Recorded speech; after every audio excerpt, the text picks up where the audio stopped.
What up, internet? In this video, let's talk about DOA 6 1 year after launch. Undoubtedly, DOA 6 had a rough launch. There was the lack of content, no lobby support, limited roster, no tag mode, and it was pretty unbalanced.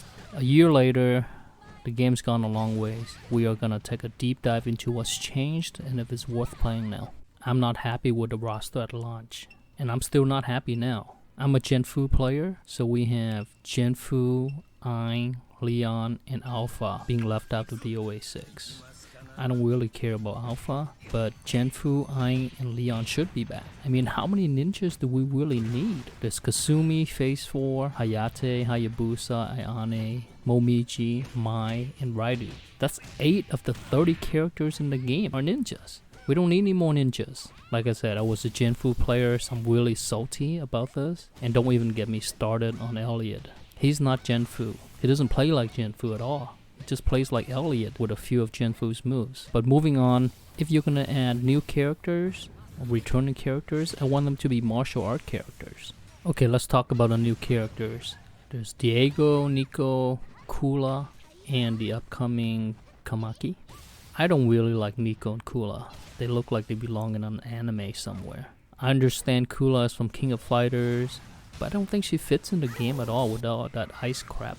DOA is a hand-to-hand combat game. All these projectiles shouldn't be in the game. I do like Diego's fighting style though, but I feel like he's not powerful enough. Team Ninja needs to give him the oomph like Jan Lee has. Tamaki has a lot of potential. I'm liking what I see so far.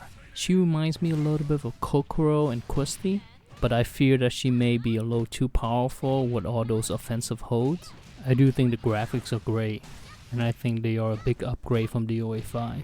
I feel that they are more colorful, punchier, and grittier. I've always thought that DOA 5's colors were flat compared to DOA 4, so I'm glad that we get the punchy colors again in DOA 6. I also like the fact that the clothes get ripped off as well, but the effect is not overdone. It's not over the top like in Soul Calibur 5 where the characters just end up fighting in underwear. They still retain their costume, it's just ripped, which I think is nicely done. The character models look great as well. They are a lot more detailed and realistic. And by realistic, I mean they're not too plasticky or toy-like. They have skin that look like skin. It's as if they aged a little bit since the last game. Overall, I think the graphics are great. Just a great looking game. I feel that the DOA series has always had the best animation out of any fighters out there. Soul Calibur is close, but DOA is the best. The movements are fluid and fast and brutal. It really looks like the characters are beating the crap out of each other. I particularly enjoy the new break blow moves. They look really brutal. They look like they really hurt. The story mode is terribly done.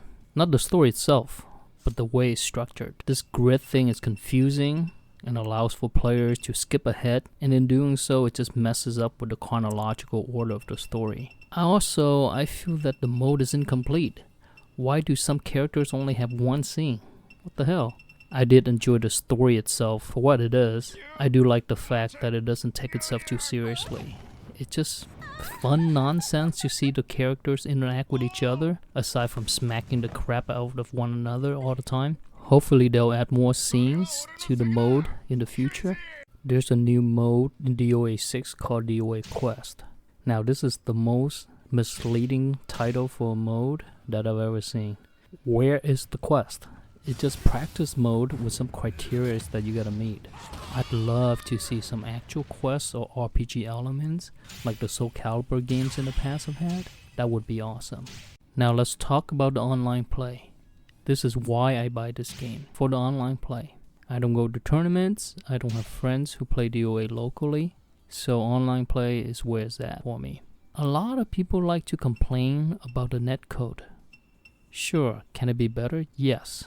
Is it horrible? No. But you gotta really think about it, it's peer-to-peer.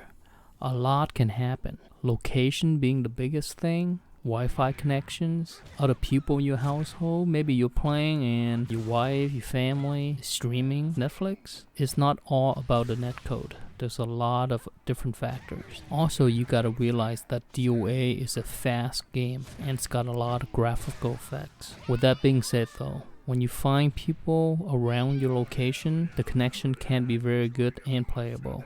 Can it be more optimized? Sure. Is it playable? Absolutely. I do wish that the game does not show the connection ping as 5 bars, then a second or two later switch it to a 1 or 2.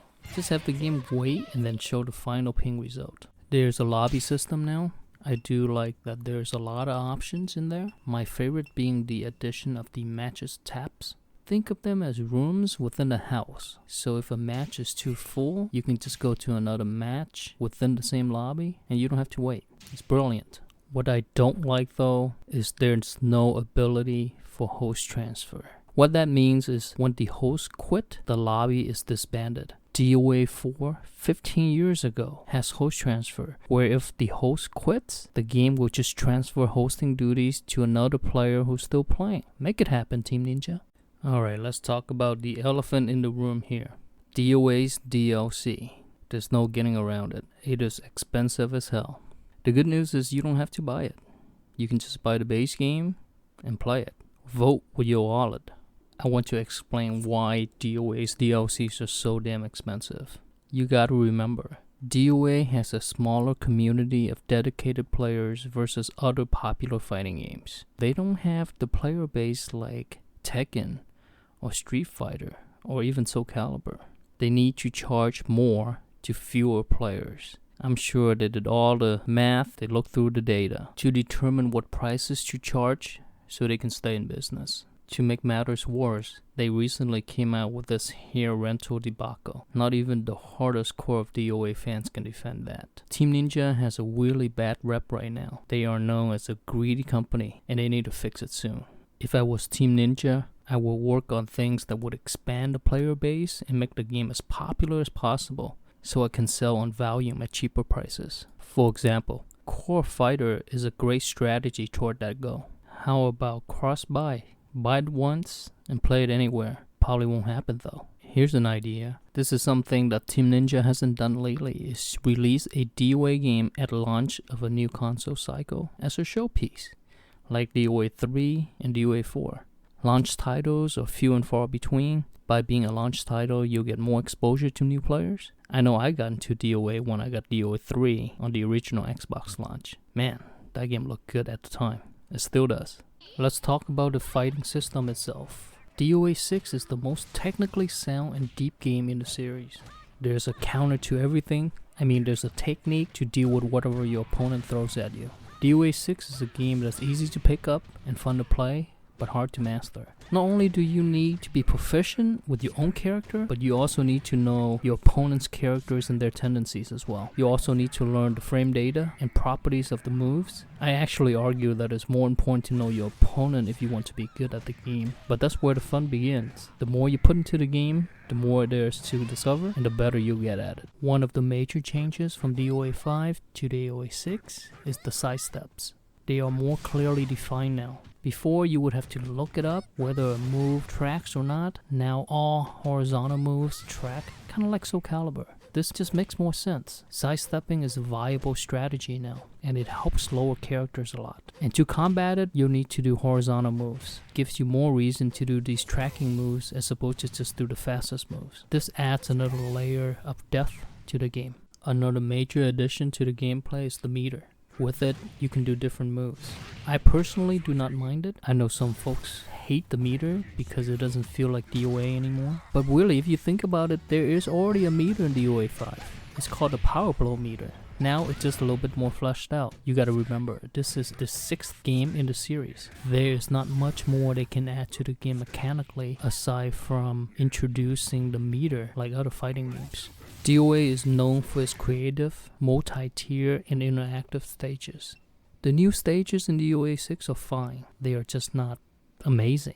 It's kind of like been there, done that. I do like that the crowd will now push you back onto the stage when you get slammed into them, like in the Chinese festival or the throwdown stages. There should be more stages like that. It just makes them feel more alive. But in my opinion, DOA 3 and DOA 4 has the best stages. Hopefully we'll get some more creative stages and arenas in the upcoming future updates. Speaking of updates, they come very regularly. This is my favorite thing about DOA 6. There is a new update to the game every few weeks, whether it's new costumes, characters, or gameplay adjustments. These regular updates keep the game feeling fresh and give us things to look forward to and to talk about. Overall, I really like DOA 6. Just like anything in life, it's not perfect, but fundamentally, it's a very good fighting game at its core, and is very well supported. I think it's totally worth it to get the game now if you are a DOA fan or a fighting fan in general. There's plenty of content now, and there's much more still to come. The game is not hard to learn, but it takes time. How much you'll enjoy the game will depend on how long you spend learning and mastering it. And the joy of any fighting game is getting better so you can kick some ass. And that's all she wrote, folks. Let me know what you think in the comments below.